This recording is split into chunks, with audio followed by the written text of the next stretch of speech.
Hey friends, Tom Wiley here. I wanted to take a break from unloading our load that we just got back from Idaho with and discuss axe head profiles for the Paul Bunyan Wood Chopper. I just got back from demonstrating the Paul Bunyan Wood Chopper at the Modern Homesteading Conference up in Coeur d'Alene, Idaho. And in travel, it was most convenient for me to just take the head off of the wood chopper for transport. So it is still off right now. I literally just unloaded the thing today. And here are some different examples of different axe head profiles.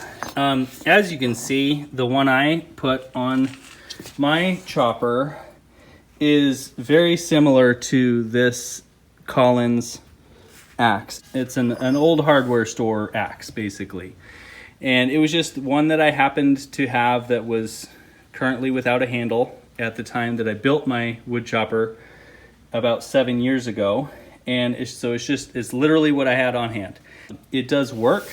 It tends to get stuck some, especially in hardwoods. It'll tend to stick sometimes, but I've split with it for 7 years and it's worked really well. It's done a great job. I've gotten through a lot of cords of wood with it, and it's done fine. What I like about it is it's so sharp and thin on the point that it's really easy and nice to do kindling with. What I would love is something more like this. This is an old 10-pound splitting maul that my grandpa passed on to me, and you can see it starts with just about the same, amount of sharpness. It's a little bit fatter here on the tip, but it very quickly widens out. This does get stuck sometimes, but not near as much as this. So, and again, this is just swinging 10 pounds with it. I would love to have this head on the wood chopper. I think it would probably do really, really well, but I don't want to sacrifice this maul. It's a really good maul as far as mauls go, plus it has sentimental value to me too. So I don't want to cut that head off and weld it onto something.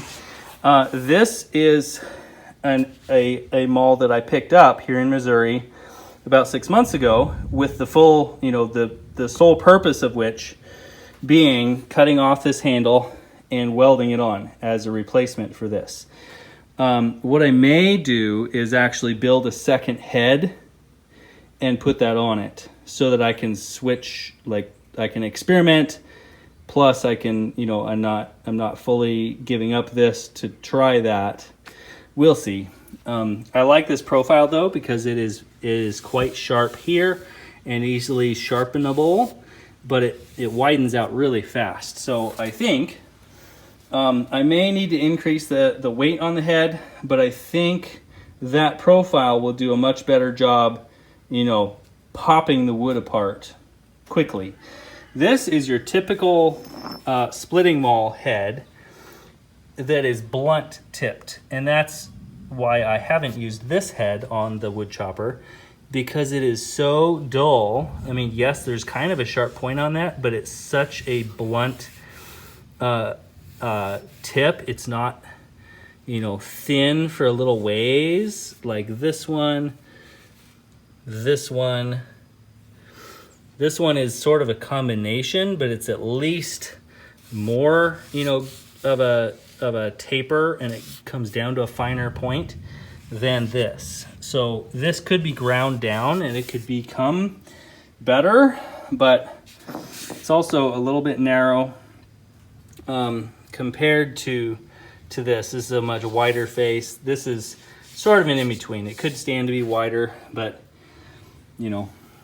it's kind of limited to what you can find. I would lean away from the ones that are blunt tipped like this,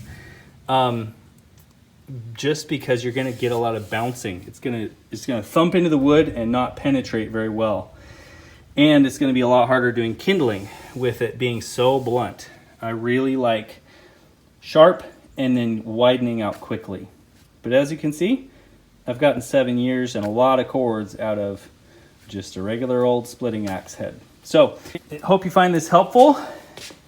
And I'm gonna be, now that I'm home, I'm unloading right now, but now that I'm home, I'm going to be able to focus a lot more on finishing up the plans for the Paul Bunyan, including the new frame, 2.0 frame with the axle up front here.